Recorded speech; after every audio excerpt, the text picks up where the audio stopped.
CM sir கத்திலேயே நீதான் CM பேசு.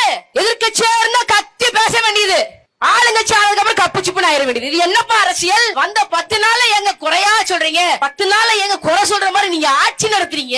பாலியல் வன்கொடுமை எல்லா பக்கம் நடக்குதுங்க. வந்த உடனே சிங்கப்பெண் அதிரடி படையில ஓட்டிங்களேங்க. அந்த சிங்கப்பெண்ணை எங்கங்க ஏதாவது ஜூல போட்டு அடைச்சு வச்சிட்டீங்களா? எங்கப்பா எங்க போச்சு உங்க சிங்கப்பெண் அதிரடி படை?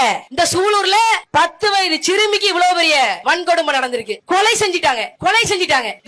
வெஸ்ட் ஜோன் ஐஜிங்க ரம்யா பாரதி சிரிக்குதுங்க. அந்த அம்மா புதுக்கோட்டையில கரம்பக்குடி ஊரு மலையூர்ங்கிற ஒரு கிராமம், 35 வயது பெண்மணி. அந்த பெண்மணிக்கு வாய் பேச முடியாதுங்க, காது கேட்காது. நல்ல மது போதையில கார்ல ஏத்திட்டு வந்து, ஏமா மழை வர்ற மாதிரி இருக்கு வாமா நான் கார்ல ஏத்தி வீட்டுக்கு அனுப்பிச்சிட்டேன்னு சொல்லி அந்த பிள்ளைய கார்ல உட்கார வச்சு 2 பேரும் சேர்ந்து கூட்டு பாலியல் வன்கொடுமை செஞ்சிருக்கான். பேச தெரிஞ்சவளுக்கே எதுவும் பேச தெரியாது. அந்த நேரத்துல அந்த அக்காவுக்கு வாயும் பேச முடியாது, காதும் கேட்காது. சைகையில எனக்கு என்ன நடந்ததுன்னு சொல்லுது. உடம்பு முழுக்க ரத்தம். எப்ப உனக்கு இரக்கம் இல்லையாப்பா?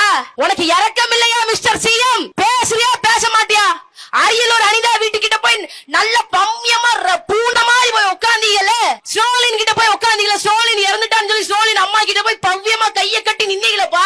புதுக்கோட்டை கரமக்குடியில அந்த அக்கா 35 வயது மதிப்புமிக்க அந்த அக்கா பாலியல் வன்கொடுமைக்கு ஆளாக்கப்பட்டிருக்கா. எப்பா நீ 108 சீட்டு வின் பண்ணிருக்க, சனம் உங்களை வெல்ல வச்சிருச்சு.